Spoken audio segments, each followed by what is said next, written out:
The panel yesterday was double the size of last year. I think we had a 2,000 seat room. It was amazing yesterday. Were any of you at the panel? Yeah. Tat got a standing ovation. Like it was crazy. Congratulations. Yeah, it was really amazing. So the show's just been kind of building steam still. So it's a nice feeling. And do you guys dress up at all? You plan to dress up? Cosplay now? You bring your Allison up? Have we ever dressed up? We never actually have gotten together to dress up. Well, next year. What would you be? I'm too short to be an Imperial Red Guard, so you could be a Ninja Turtle then. Yeah, Tat and Christian went as Ninja Turtles. Tat and Christian cosplayed the other night to go out. They went out to a comedy club dressed as Ninja Turtles, and no one else was dressed up. Thinking that there was going to be other people dressed up there, and thinking that they'd be stealth and no one would recognize them, and then they were the only ones dressed up. So it wasn't exactly stealth. Way to draw attention to yourself. So, did you have any idea that the Helena and Donnie scenes would be so much fun?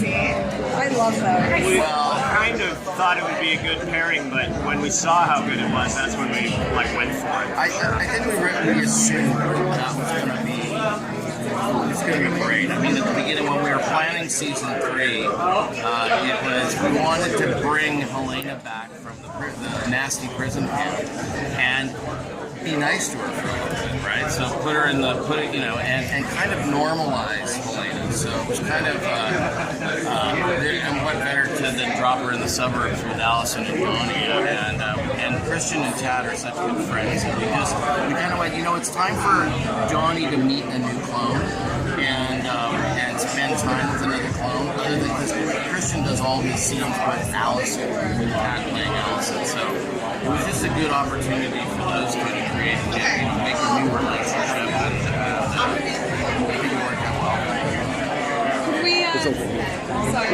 Could we talk a little bit about Paul's tragic demise? Talk a little bit about why Paul's story was over? Well, it was,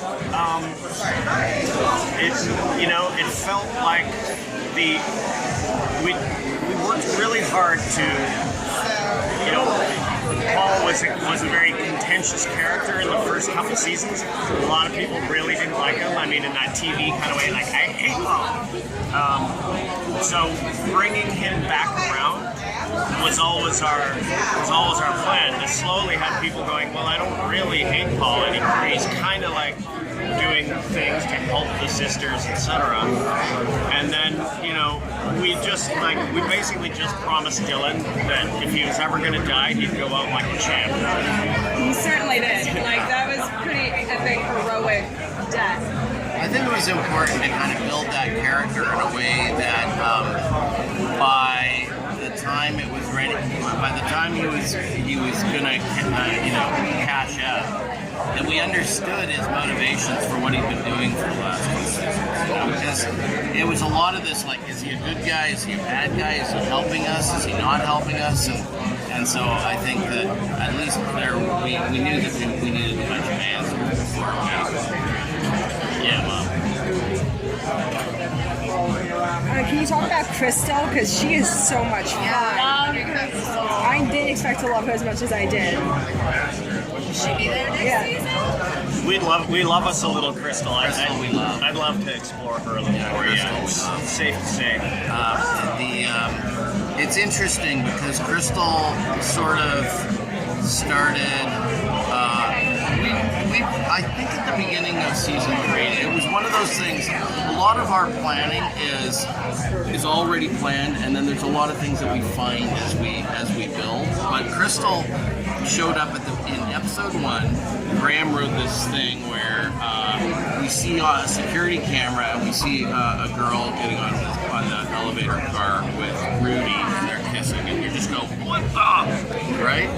And I shot this in. There was supposed to be no sound at all. There was no sound, and but Tat was improvising this character with this voice, and I came back, and the character that Crystal, you had written that Crystal dies in that scene. Yeah, not. Because she wasn't going to be a character. She was just going to be just a clone, and she was only going to exist in this security footage on the elevator. And I came back to Graham the next day, and I'd shot this stuff, and I'd heard Pat improvising, and it was hysterical. And I was like, dude, we can't kill this girl. We got to use it. We got to use her. And so, all the so then that evolved in this, then we ended up going, okay, let's meet her late in the season. It would be great. It worked out very well for and it worked its way into another idea that we had always had, which was we wanted to meet a clone and decide to not tell them for their own good, leave them naive.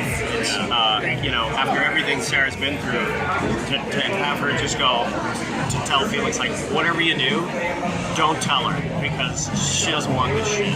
We always wanted that. That's an old idea, so we managed to bring that idea to the character. And I think that's sort of a fun thing carrying forward in season 4 is, do we tell her or do we not tell her? Yeah. Do we give her the red pill or do we give her the blue pill? Right? The big plan that you have for the series, how many seasons do you have? We You already seen in an end? we more have an end point, and it's kind of elastic. We don't know when like it's TV, you don't know when you're going year to year, so we're always going for it like we got another season. And this year we got renewed at episode, by the time episode 3 or 4 was airing. So you just have to, we do have an end point and end game in mind, but you have to be elastic enough to push it down the road as you go. And then, if we decide we get to this end point next season or the season after, then we'll figure out a way to reboot it and start it in some new way, So you gave Rachel a Neolution eye. Was that just to show that Neolution was back, or is there a point to that? I think, well, Neolution is definitely... Are you just disappointed she's not going to be wearing an eye patch forever? No, actually, I like the eye. I didn't think I would, but I do. I think the eye is super cool. There was a lot of discussion about the eye and what it would look like and how, it is definitely circling back on the illusion. I mean, that's was always the point, was to set it up kind of lightly-ish in season 1 and circle back to it because that's where we always knew the show was going. So what was the worm going to do to Delphine if she hadn't killed Nealon? Good question. That's a good question. Oh my God. What is the worm? Yeah, hold on. That was freaky. It was freaky, wasn't it? On a show that's known for freaky, it was freaky. Yeah. It was freaky, Graham. Well, It's a little weird. The eye and the worm, it's like, it's sort of like introducing a level of biotech that we're really interested in exploring. And it's also really topical science, be it, just bioengineering, gene therapy, and all those kinds of things are really interesting scientific territory for our show to tread.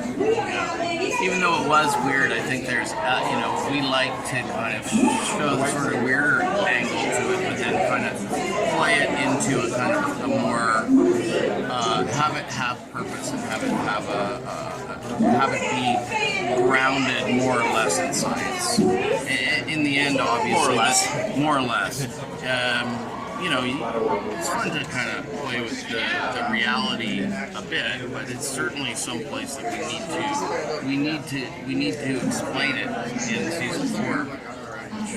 We need to explain it, Graham, in season 4. Is that up to me?